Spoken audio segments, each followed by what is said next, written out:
We have one more meeting with the youth at risk next week. Right. And the athletic subcommittee is meeting tomorrow at 12:30. We've already addressed strategic planning.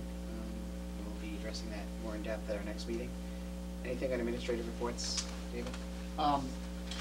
Yes, a number of things actually, and a few more that are not even listed here. One is a way of an advertisement. We're running the very first North Reading Summer Enrichment program, and you have a brochure. This was sent home to all families, I believe a week and a half ago. It's a very exciting opportunity for students who will be entering grades 4 through 8. It will run from July 8th, Tuesday, through July 24th. It's a 3-week program, Tuesday, Wednesday, and Thursday. A variety of projects or programs, including theater and robotics and performing arts, art programs. Mr. Cassell is going to offer extraordinary problem solving and extreme extraordinary problem solving, website design, acting classes, public speaking classes. Again, it'll be age appropriate, so students will be broken down into an elementary and then an upper middle school. It'll run from, I think it's 9 o'clock in the morning to 12 to noon. There are 2 sessions, 2 90-minute sessions. Students can either take 1 or 2 of the sessions. Some of the sessions are actually 3-hour blocks, others are 90 minutes and 90 minutes. The participation or the cost to participate in the entire camp is $300. We think it's very reasonable. It's comparable to other programs, particularly some of the sports programs, and we hope that families and students take advantage of these enrichment activities. So is that $300 for one course for the entire session? It's for all 3 weeks. All 3 weeks, right. Yeah. That's a good deal. Yeah. I'm going to let Carl talk about this consolidation bill in a minute, but there are 3 other things that are just very recent, and were not included in the printout of the administrative report. Mr. Foreman, who's the band director at the high school, was very pleased. The band and jazz band just got back from a trip to Maryland, and they won a series of awards, and I think it speaks very highly for the high school. The concert band received a bronze award rating, and this was an adjudicated competition for a number of bands that were participating. So the concert band received a bronze, the jazz band received a silver award. The marching band, the Marching Hornets, received a gold award rating for their parade adjudication. And the parade was done in the city of Crofton, Maryland. It was the Armed Forces Homeland Security Day parade. And it was also interesting that this town civic association awarded the band with a special citation, which really represented for a thank you for outstanding performance and behavior on the part of our students representing North Reading. They also received a Spirit Award by the staff, the overall festival, Heritage Festival that provided, organized the whole festival. So this, again, I think is a real tribute to our kids, to North Reading students, because they represented North Reading High School down in Maryland. The next thing that I just want to advise the school committee on, I mentioned last year when we received the funding through the October town meeting for the security cameras and the security safety program, that there was the potential for a federal grant called the COPS grant. And we've been waiting to have the application released by the federal government. And we were just notified today that the COPS grant for the next year, the grant applications are open. This is a matching grant, and the money can only be, the way I understand it, is that it can only be awarded against funds that are currently being expended. So we're going to try to tailor it, even though our project is just starting to have some installation. I may put some level of a break on that so that we qualify For more matching funds. for matching Right. funds. Now, remember that we were not able to achieve the full amount needed to carry out this project, both at the middle and high school as well as all of the elementary schools. So if we can ever achieve this would finish the project off. So we're gonna, Ed Nolan actually notified me today, we've been both of us watching the website.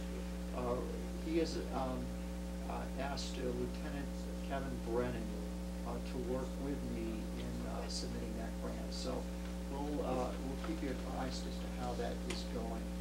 And also speaking of safety, the committee may be aware that we've had an ongoing issue with traffic, particularly in the elementary schools, and it's really surfaced with a lot of many concerns at the little school. And so Chief Nolan put together a safety committee that has had police, fire, and school involvement. Wayne has been very much involved with this, and there was a public hearing on the little school several weeks ago, and we're pretty close. There's a new crossing guard has been hired that will provide assistance at the little school. There is talk The about second crossing guard. I'm sorry, yes, second crossing guard, Yeah, 'cause and a second crossing guard, and also there's discussion about making Barbary one-way, not permanently, but just during arrival and dismissal. The enforcement piece of that will be difficult, but police presence and a second crossing guard will help to facilitate that, and also the repositioning of certain signs. So when the final report is released, it will certainly come to the school committee, but I know some pretty good progress has been made in that regard. I mean, it's in the paper at least twice a week under the police reports, and I keep seeing that, and I keep saying we've got to come to some sort of solution here, so I'm glad to hear that it's finally moving. This is the most initiative since I've been sitting here. This is a constant issue almost every year, but Right. the most Yeah. initiative I think that's been taken to resolve the problem. Good. That's great. Carl, do you want to talk Sure. about this bill? Mrs. Vaca alluded earlier to a bill that was filed Friday afternoon by Senators Starr and Tucker, and it's entitled the Municipal Management Bill, and it seeks to provide better financial flexibility by cities and towns, given the budget constraints that we're dealing with. There are 7 aspects to the bill, and just a couple of them. One of them is a GIC study, and that the intent of that bill is to allow municipalities more latitude in working with the Group Insurance Commission. Currently, 70% of all unionized employees are allowed to vote, and while the details of the bill are not available now, I think that this bill seeks to find ways to move into GIC a little bit easier. Another aspect of the bill involves changes in bidding requirements, which actually would be very beneficial for cities and towns. And there's some aspects of the bill pertaining to special education reimbursements and Medicaid that would be useful. One of the bills I want to bring to your attention is what Maureen alluded to earlier, and a copy of the bill is in your packet. It actually amends Mass General laws to allow cities and towns to take over the business function of the school department. currently, a school committee, the school committee is required to agree to that consolidation of business functions on the municipal side. And his bill rescinds that aspect of the law that involves the school committee approval over the consolidation of business functions. Now, that has received a lot of comment. This has only been since Friday afternoon. But in an email that's in your packet, Senator Tarr noted that he's having second thoughts on that particular bill. He's receiving a lot of feedback from a lot of the school committee, the school committee organization, the superintendent's organization, the Business Managers Association, and so he's considering pulling that bill. But we wanted to bring to the school committee's attention that that's out there, and it has not been rescinded, and it's actually being filed. Yeah, got a heads up Right. on the listserv before the day on the Hill. And so I spent some time lobbying any school committee member in his town, and no one had heard about it. If you're not active on the listserv, you may Right. not have seen it. And today there was some strong recommendations from Mike Gilbert and others on the listserv, primarily in objection to that piece. So, Yeah, I guess it's, I think I understand the intention, but it's somewhat mind-boggling to me to say that the municipality should take over the business functions of the school district. and I that just would don't. find more money. Right, I don't understand, I just don't understand the logic behind it, but. I did call his office today, but he wasn't available to speak. You know, maybe in North Reading we're doing things better, but in speaking for our own town, we do cross over to the municipal side and Right. put together cooperative efforts. And we do have collaborative efforts in our town, just from consortium buying to special education. I can't imagine that other intelligent elected officials and employees are doing what we do here, looking everywhere to find extra money and curb expenses and work together. Maybe there are places that don't do that, but I don't think we need a law on the books that tells us to do it, mandates it, and then takes the power away from us to actually do it. Our Board of Selectmen are very busy running general government. I can't imagine then asking them to go to the level that we go to of understanding here, and asking them to take over that responsibility.